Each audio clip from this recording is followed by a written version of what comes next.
I'll just admit everyone in the meanwhile, and then yeah, I think it's about it's streaming now, so I will give you co-host again. So that's so strange. Okay. We had a similar problem last month. I guess Zoom must have changed something. It's always changing, I feel like. Yeah.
Hey everyone. Thank you for joining. So it's according to my watch, it's 4:02. So I'm going to propose we wait 2 more minutes. Or you know what? Let's just start at 4:05. Thank you.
All right. Hi, everybody.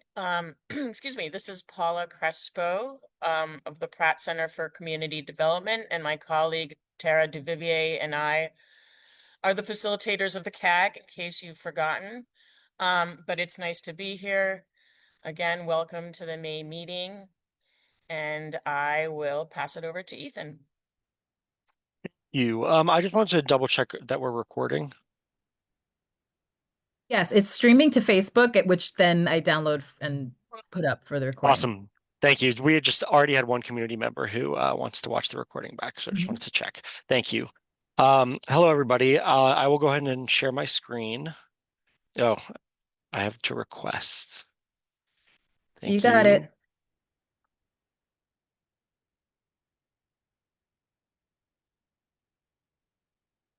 Alrighty. Hello, everybody, and welcome back to Tara and Paula. It's good to have you guys back.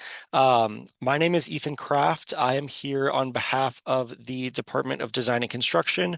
I work for the program management team, and I am joined here by colleagues from the ESCR project. Excuse me one moment. Sorry, the captions are blocking my screen. We're also joined tonight by sister agencies. So there's a few city folks on the call. We have quite a few things to go over tonight, so I will jump right in. We will start with just an upcoming employment and training fair, and then I will go through each of our active contracts, as well as an overview of some of our recent community engagement and upcoming engagement. So coming up on Thursday, June 4th, from 4 p.m. to 6 p.m., we will be hosting an employment and training fair. This is going to take place at St. Mary's Church in the courtyard. That's on Grand Street. While we aren't currently hiring on the project, we do try to connect residents with local resources, hiring agencies, training programs, so that they can get connected to workforce organizations and unions and resources like that. So if you know anybody who's looking for employment or training, please direct them to the registration link that's on the screen. They can also go to the Work With Us section of the webpage, the ESCR webpage. So this is an overview of the project areas. We'll be focusing on project area 1 and parallel conveyance tonight, since project area 2 is complete. Starting with project area 1, which is in East River Park, largely. Down on the southern end, we have ongoing flood wall construction from Montgomery Street up to the Corliers Hook Bridge. There's also construction of the parks maintenance area that is adjacent to Pier 42. So not the one we usually talk about up by Grand Street, but down by Pier 42. And then there is soil excavation taking place in the site of the future compost facility, which on this map is the red area sort of between Corliers Hook Ferry and the Corliers Hook Bridge. In Area 2, we have the ongoing construction of the Parks Maintenance Building near Grand Street, as well as the tennis building. And then up in Area 3, most of the work here right now is focused on the East Houston Street retaining wall, as well as some esplanade work, which I have a few photos of in a couple of slides.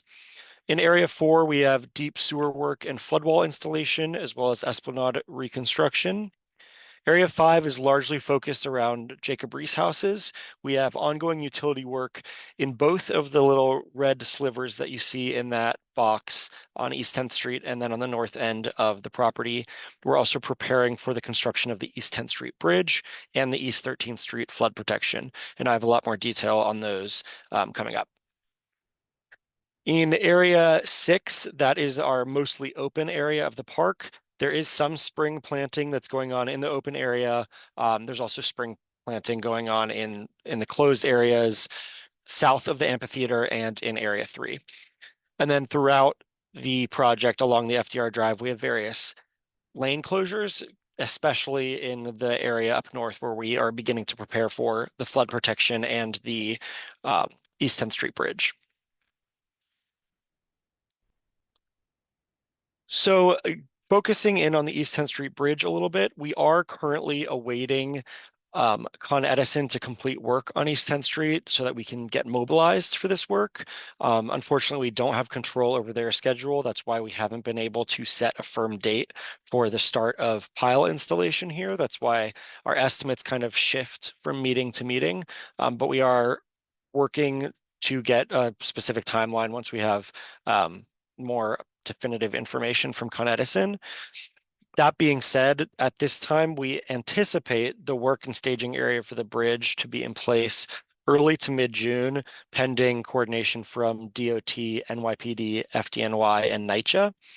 And then to walk you through the construction phasing for the bridge specifically, it'll take about 2 weeks to establish the work area. And then the next step will be the installation of the ramp and abutment piles. This is the particularly noisy operation, installing piles into the ground. Fortunately, it will take place during the daytime, but it will still be quite loud. We anticipate this to take 2 to 3 months. We're hoping that this goes faster than that. This is a bit of a conservative estimate. And while much of this is noisy beyond our control, we are actively looking for ways to reduce the noise or reduce the duration of the noise as much as possible. We certainly don't want to disrupt the residents' lives any longer than absolutely necessary to get the infrastructure into the ground. Once the piles are installed, the contractor will then assemble the bridge on East 10th Street. That will take about 2 months. Then during one overnight closure of the FDR Drive, the structure will be lifted into place onto its abutments. We've seen this twice before at the Corlears Hook Bridge and the Delancey Street Bridge.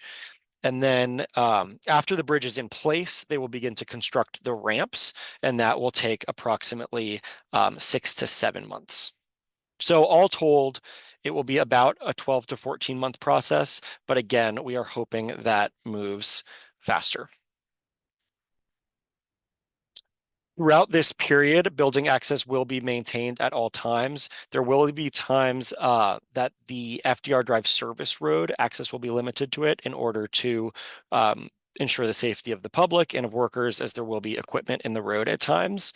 There will also be parking limitations at the East 10th Street and FDR Drive service road corner. That is to allow for emergency vehicles to make that turn if necessary. And again, once we have firmer dates and times of all of these details, we'll provide those to you all and to the community. Moving a bit up north to the flood protection near Reese, we are again waiting for some Con Edison work to be completed. We don't have control over that timeline, so as soon as that is complete, we'll be able to get our water main work underway. The water main work here will require a brief water shutdown. Water will be restored at the end of the day, and we are keeping NYCHA in the loop on that so that they're able to provide the necessary water stations and things like that for the residents.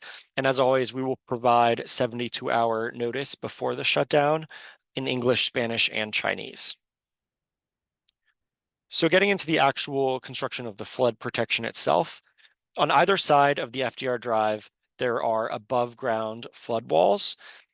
The underground infrastructure that's required for these walls on either side of the FDR will be drilled into the ground. So that's a relatively non-disruptive, fairly quiet operation.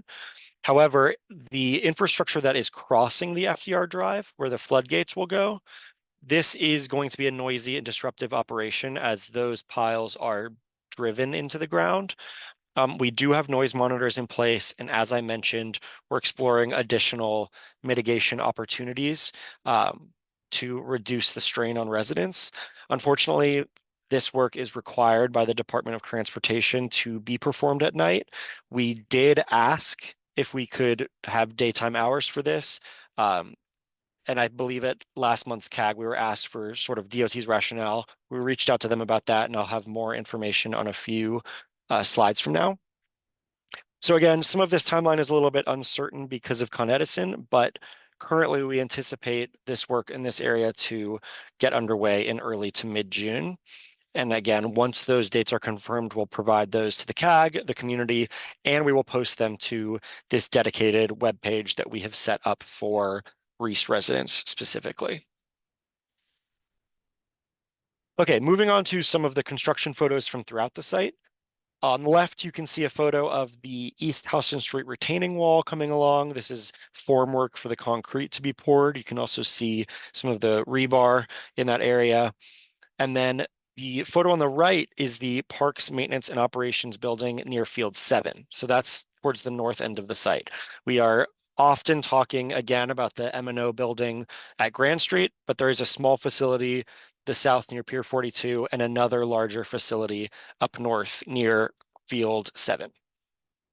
So that building went up fairly quickly because these are prefabricated buildings, so that concrete doesn't need to be poured in place. Very exciting to see some additional plants going into the ground. Here you can see a variety of tree species going into the ground near the tennis courts. On this slide towards the far right, these are some of the trees that are going into the planted area south of the amphitheater and north of the Corlears Hook Ferry. So sort of that path that connects Pier 42 to East River Park. That's where these trees are. On the left side of this slide, you can see the asphalt paver base being installed on the esplanade. The pavers will then go on top of that asphalt. This operation is heavily dependent on temperature. So we're sort of in a sweet spot right now where it's not too cold and not too hot to perform it. So it's good to see that work moving forward. This particular area is just north of the tennis courts near fields 3 and 4. And then in the middle, you can see the workers working on the combi wall and cutoff wall that is along the waterfront near the track area. We talk about the sewer a lot, but these are some cool, fairly new photos. You can see on the left, this is the very edge of the park where they're constructing new sewer outfalls. This is near the track and field. So I just think that's a cool perspective to see the river just on the other side of where that sewer is going to be. And then eventually fill will be placed on top of it. And then on the right side is a different location where they are working on the branch interceptor sewer, but also within East River Park. Moving on to some of the what we've heard slides. So these are responses to questions that we received at last month's CAG. You all asked us to keep you informed of any inquiries that we receive about the public restroom building that's being installed near fields 1 and 2. We have not received any inquiries. I believe we received one text message from a familiar community member that we have a cordial relationship with. So no formal inquiries related to this work. We've heard from the team that is building this structure. That construction began earlier in May and is still anticipated to complete by the end of the year. We were also asked about tree growth rates. Our landscape architects informed us that once the trees are planted, their transition, their settling into the ground can take 1 to 2 years. Once they're sort of locked in there, the growth rate significantly picks up, depending on the species. It could be between 1 feet and 3 feet per year. However, in addition to the species variation, there's a lot of other factors that can contribute to that growth rate. So there's a high level of variation, but 1 foot to 3 foot is sort of the general number for the species that we've planted so far. We've also been asked about what we know about the July 4th celebration in the park. We spoke with Parks about this because it is America's 250th and the World Cup is going on. It is a significant coordination effort that's being led by the mayor's office, not by the Parks Department. So the Parks Department and we are sort of taking direction from others. So I say that to say we don't have a firm answer on whether East River Park will be open on the 4th of July, but we are continuing to ask. And as soon as we find out that information, we can bring it to you all. So this is focused on the work in the northern end. There was some discussion about the soil near the areas that we're working near Reese. Extensive soil testing has been performed in multiple areas on multiple dates in the areas around these work sites. So that's throughout the park, but especially around Reese houses. Those samples are collected by a city-approved subconsultant and then tested by city-approved, state-certified environmental labs that have to follow strict federal and state requirements along with industry standards. A lot of the nitty-gritty details about the soil testing needs to be requested through the FOIL process. Councilmember Epstein's office has previously requested this, and we've transmitted those results to them. We also provided the necessary information to place the FOIL request to the Reese TA Zulai so that she's able to initiate the FOIL process. And we've reminded her that we are here to support as soon as that is requested. And then, as I mentioned earlier, we were asked to provide some rationale for why the work that's adjacent to the FDR drive must take place overnight. The reason that the Department of Transportation gave us was that due to high traffic volume in both directions of the FDR drive, the lane closures are only permitted in the overnight hours. That also applies to their own crews, except for when there's an emergency that jeopardizes the safety of the traveling public. So we did make the request, but it is, I guess, DOT standard policy that we aren't able to complete that work during the daytime. So getting into a little bit of the targeted outreach that we have performed and are performing, particularly for Reese residents, but also for any other residents that are in the northern area where a lot of that heavy work is going to pick up. This is just a summary of our engagement targeted at these residents since March. You can see that as we've gotten closer to the work, we've sort of picked up the frequency. We also are employing a lot of different strategies. So we have our typical strategies like tabling in the area. Our CCL, Pauline Chan, has also been out in the field many times handing out one-pagers that we've developed about the upcoming work. So she's been out there a lot, handing flyers directly to residents. We have hosted a couple of virtual updates, and we usually provide those at different hours of the day so that we can accommodate different people's work schedules. We will also attend any community meetings that we're aware of and invited to in the area. For instance, last week we went to the PSA 4 Community Council and we provided construction updates to them. So really just trying to cast a really wide net and provide as much information about this work as possible. And moving forward, we will continue to do that. We are attending all of the tenant association meetings at Reese.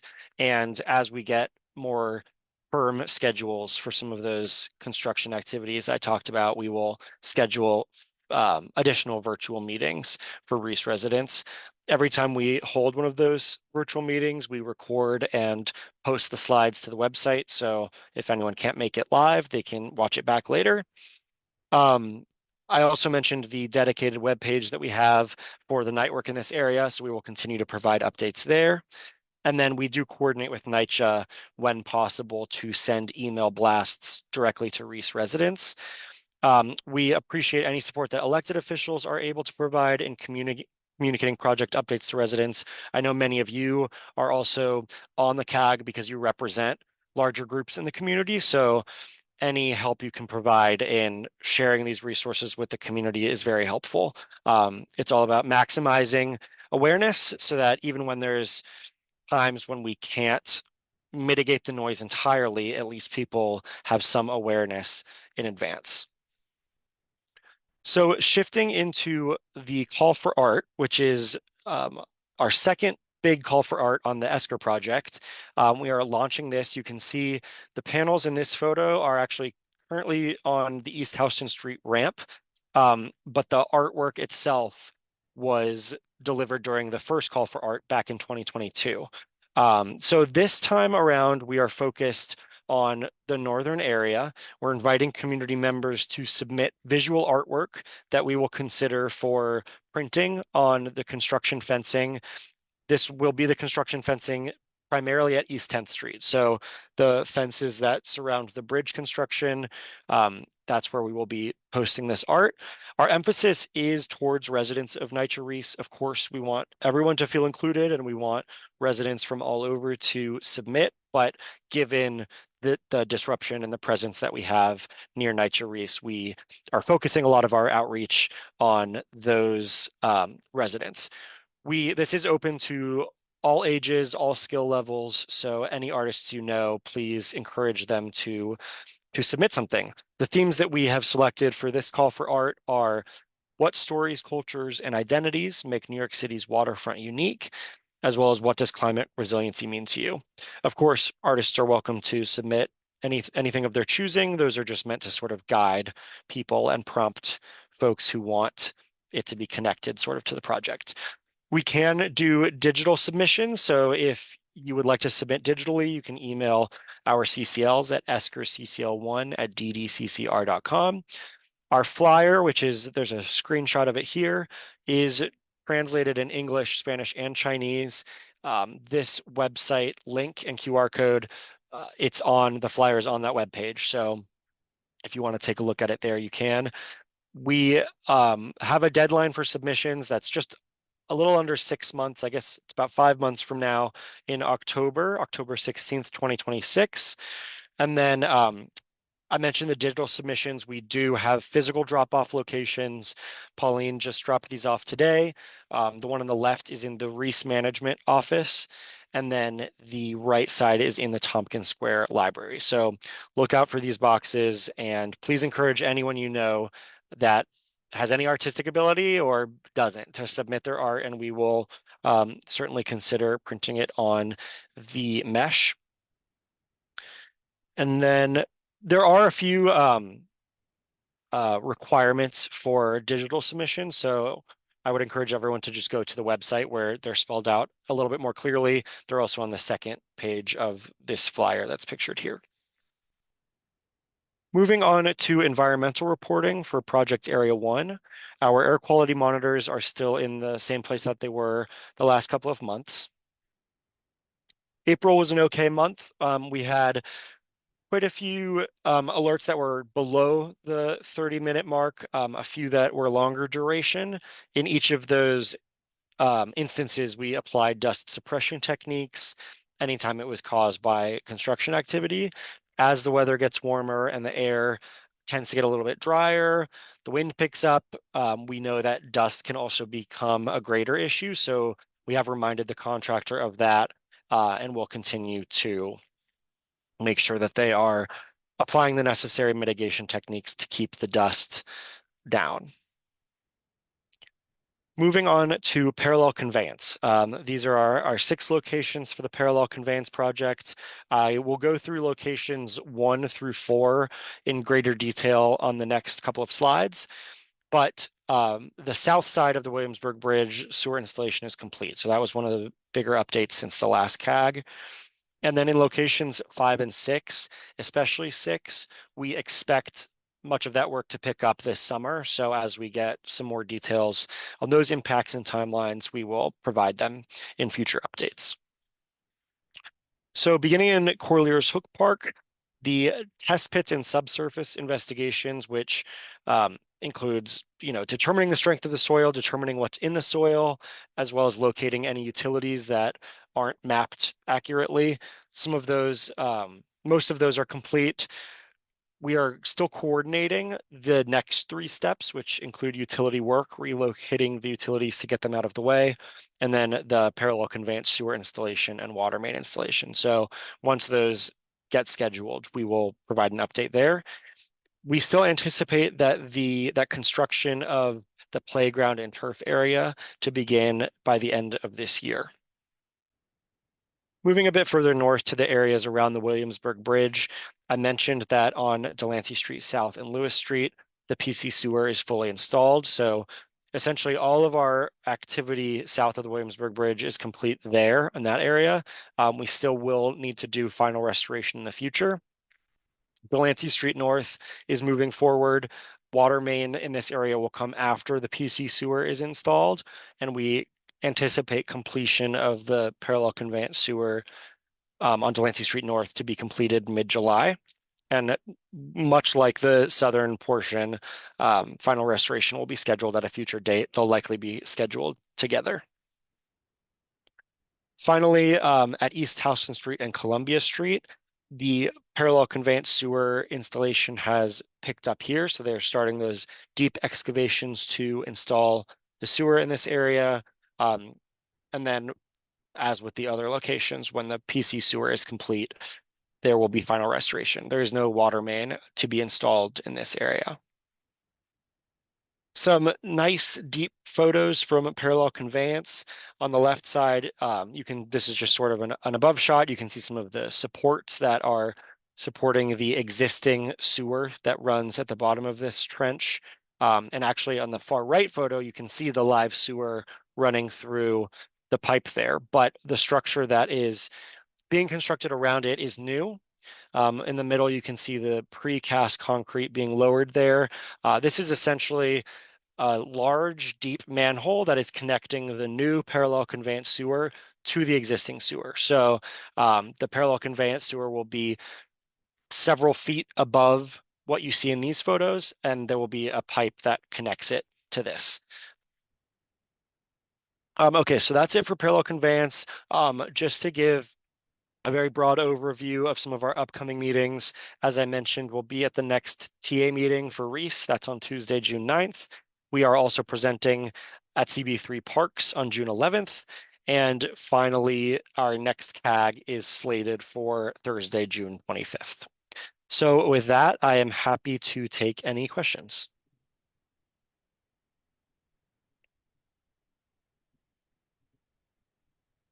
Michael. Hello. Hey, Ethan, how are you? Good, Michael, how are you? I'm all right. I just wanted to, I know it's not part of today's presentation, but I wanted to just follow up on the back and forth emails that we've been sending regarding the ponding in the park now due to the elevated areas. And I'm mainly concerned because your last email basically said, yes, we're aware of the issue. We're assessing potential solutions, including whether or not it falls in the scope of the ESCR contract. So that's what I'm concerned. Like, how does this not fall into the scope of the ESCR contract? Because the whole park was raised because of this, and that Sure. is now causing flooding. Yes, I think that the reason for this is just because it's happening in multiple areas. They need to make sure that it wasn't a pre-existing condition before the construction began. But I know that they are working on engineering solutions where possible to alleviate this issue. Okay. And I also haven't admittedly looked myself lately, but what is the latest on the sewer grate replacements?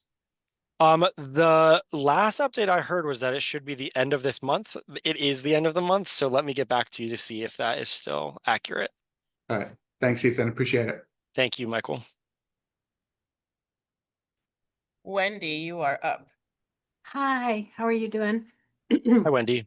Hi, I'm just wondering because you're planting trees now. I thought this was a cool weather thing to do, and I wonder how that's going to affect the viability and growth of the trees if they're planted at the hot season. There are specific stipulations for the temperature and the time of year that they can be planted. So given that the contractor has to replace any plants that don't survive, I think that they would be unlikely to plant knowing that they would die. So our landscape architects are involved and they're making sure that everything is going where it needs to be and also following the planting schedule. Okay, because if the tree doesn't make it, that puts another 2 years till we have a tree that's, still a sapling. So I hope so. You said the mayor's office is working on the 4th of July. Is there any contingency planning if the park is not open or not really? Not that I'm aware of. I'm not sure whether someone from Parks is on the call. I don't see anybody. So there's not that we're aware of. I know that from our perspective, the construction side of things, and we are going to make extra efforts to make sure that our site is secure, but I can't speak for what Parks contingencies are.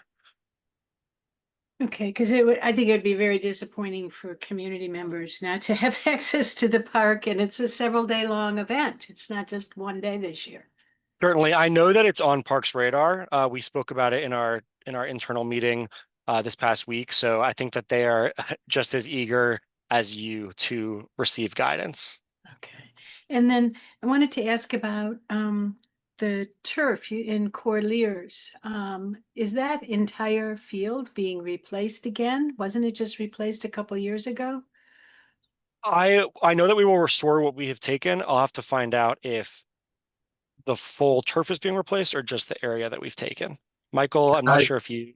Yeah, I pretty much know that. I believe I know the answer to that. Is that when you guys took the turf field is when you put in the new turf for the field that was left open. And it was always my understanding that you would just be adding new turf to what you've closed. I mean, that I could be wrong, but you guys added that new turf, or Parks added that new turf when the section of the turf was closed for the construction. Okay, I'll take that back and double check. That's helpful. Thank Yeah. you. I mean, I have a feeling I know where Wendy's is going with this, and that is if you are going to be replacing the full turf, I think the preference for the community would be real grass instead of more AstroTurf. Understood. Okay. Thank you. Yeah, if you think about heat, waste, microplastics and the kids who are playing there, et cetera. There's a lot of reasons. There's pending, council members and and state assembly members have both been working on this issue. So to me, it's really like anti-park to put more in. So hopefully we can get some real grass. Thank you. Thank you. Yes, we'll take that back. That's all I have right now. You mentioned a dedicated website for Reese folks. Yes, Is that in the chat or we was can, that on I the can, slide? I can put it in the chat right now. Thank you so much. Are there any other questions?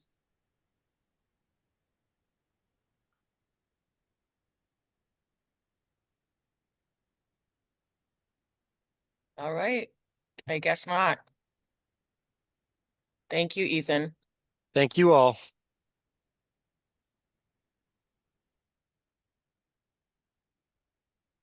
All right, let's take 2 minutes before we transition to the CAG only portion. So meet you back here at 4:39.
Hi, everybody.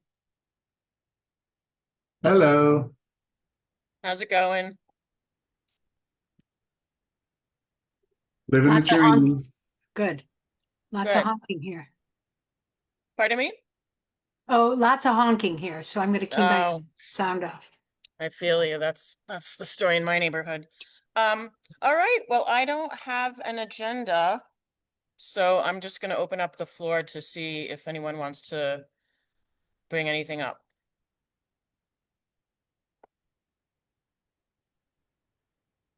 I think the only thing, just because I brought it up in the meeting today, because I wanted to get Ethan on record rather than just the emails. Uh-huh.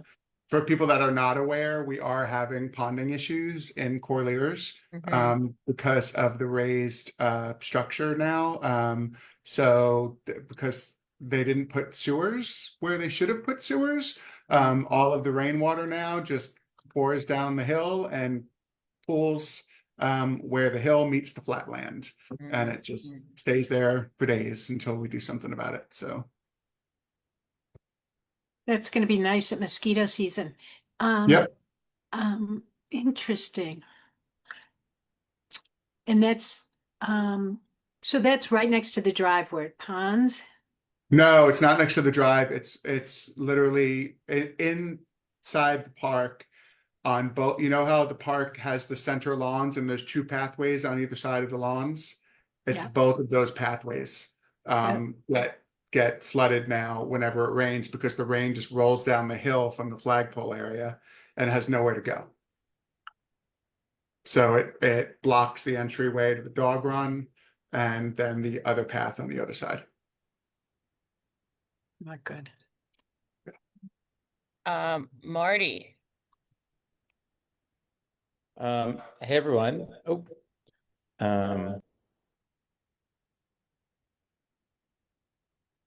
sorry, we have a couple. Yeah. Mute your. Yeah. Hold on. We want to get rid of the echo. Okay, great. We have a couple of us listening in the same room to the presentation. I'm here from Councilperson Maloney's office.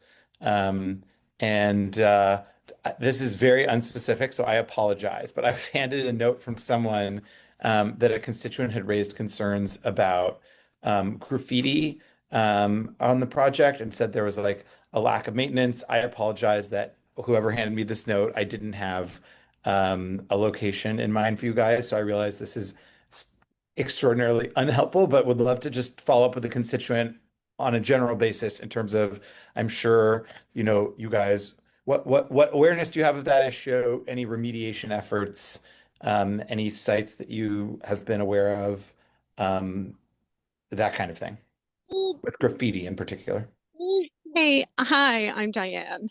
I think if it's one of your constituents, they're probably talking about Stuyvesant Cove Park, right? I mean, they could be talking about the open section of East River Park, but that's way down below the Williamsburg Bridge. So unlikely to be one of your constituents. And I think the answer to their question is that someone would have to check in with Solar One and potentially with Ethan to find out who is currently responsible for removing graffiti in that area. That's my best guess. Okay, so if it was on the project itself, the note I have here says flood wall esker lacks maintenance graffiti. So it was on the project itself, that would still be someone else's responsibility? Or you're saying that you think it wasn't probably on the physical project, it was probably nearby and they mistook, Well, it's our understanding that, and just for your information, I think most of the people that are on today's meeting are all part of the lower section of this project. But it's our understanding that graffiti maintenance, once sections of the park were open to the public, that any sort of maintenance issues became the responsibility of whatever city department was responsible for that issue. So whoever normally is responsible for removing graffiti is probably responsible for that. And like Diane said, they are probably talking about the flood wall at Stuyvesant Cove, because that has been an issue in the past. And it was covered with plastic for a long time to prevent the graffiti, but the minute the plastic comes off, the graffiti goes up. And you're saying Solar One now has maintenance responsibility for that because that section of the project has been completed. I don't know if Solar One does or not. It could be Solar One. It could be EDC, who is the city agency who kind of has oversight of Sty Cove Park. I suggested talking to Solar One because they could probably tell you for sure who it is, even if it's Okay. not them. Okay. I'm new enough to the office that I just don't know offhand, like what's done, what's not. Like I'm very aware that the overwhelming majority of the geographic extent of the project is not in our district, and it's really just sort of like the PC and the flood wall and a couple other small segments. But okay, great. This is helpful. Thank you guys, and I apologize for raising such a non-specific concern. No, it totally makes sense. And we know you're new. Welcome to the project. And, you know, just let us know if you're having trouble getting answers. Appreciate it. Can All I right, add Wendy. to that, Yeah. that I'm concerned that, you know, the park is full of canvases, right? They put up all this beautiful space for graffiti artists and didn't invite them to come and use it. I do not want to see anybody end up in jail because they've graffitied in the park because of this design flaw. And so let's not make it punitive. You know, let's not say, let's go after those, whoever they are. Because to me, it's really was created for graffiti. So people are just fulfilling the design mandate that was created. So maybe that's wrong, but I've actually talked to the commissioner about it because mostly it's young people. And I'd hate for some young person to have their life ruined over a little bit of spray paint. So. Hey, Wendy, I think the only sort of caveat to that is that we were told that the flood walls have to be free of any kind of decoration, anything, no murals, no graffiti, because otherwise it's impossible for DEP to tell whether or not the walls are in good condition. Well, I don't know if you saw the testing that went on this month. It did not seem like they were working that well with or without graffiti. So I don't know. It's if the spray paint once again is really going to be the issue, or is Lovely. You know what I mean? So it's just that because Marty's new, I wanted to get that out there that it's a concern of mine that we protect young people in this. I do not understand that at all.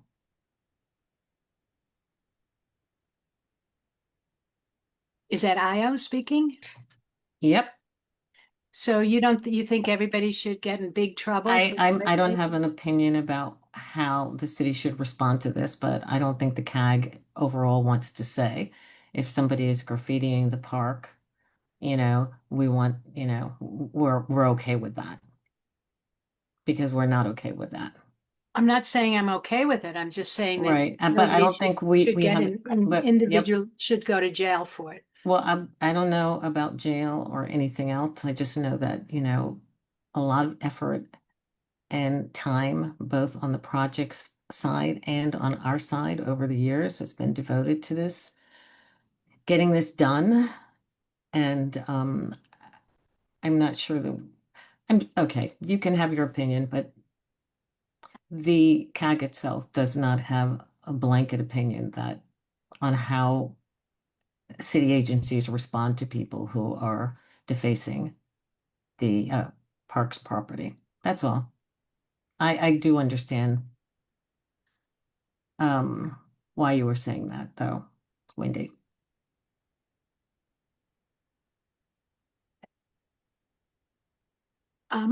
My other question today is there any progress on shade? And where are we with the shade, adding more shade as it's getting warmer? Diane, would you mind giving that update? Sure. So, Wendy, we're not going to know if we got the money for the shade umbrellas until the budget is finalized. And it sounds like that's going to go right down to the wire. We won't know until end of June or beginning of July. I have filled Paula in on all of the work that we did while she and Tara were on pause, and reminded everybody that the next step is we had thought to do a walkthrough to talk about where to put those shade umbrellas if we get them. And then it was just really hard on short notice for everybody to find a good time to be together. And so I've asked Paula to take on the job of sending out a new doodle and rounding us up and finding a new date so that we can go walk through the parks. I have a question for you, Wendy. I'm not a constituent of Chris Marte. Do you know whether his participatory budgeting winners were announced? And if so, what they are? Because one of the ideas was a shade sale for Pier 42. Right. I haven't heard anything on it. And I looked at, that was a huge amount of money. And what it was up against was schools' needs. So I really wonder, because the schools are able to rally the parents to vote, et cetera. So I don't know. But I have not seen any announcement. I emailed Councilmember Marte's budget director yesterday to ask, have not heard back yet. Okay. Thank you. And thanks for all this work on the shade book for both of you. Yeah, so I will be sending out a doodle for sometimes for us to take a walk in June. I could be wrong, but I think that the winning projects for District 1 might be Gouverneur Hospital, Battery Park, a project for Gouverneur Hospital and Battery Park City School Playground.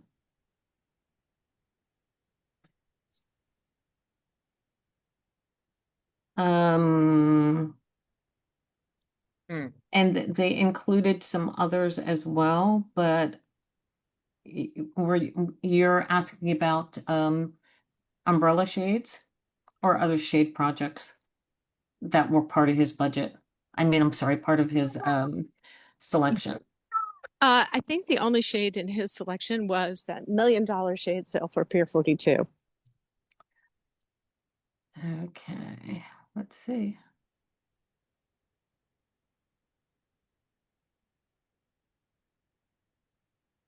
Anything else? It is the Battery Park City School Playground and Track Field for $1 million.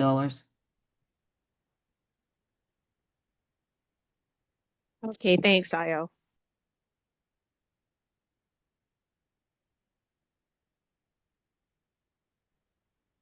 Well, if no one has anything else, I guess we can adjourn.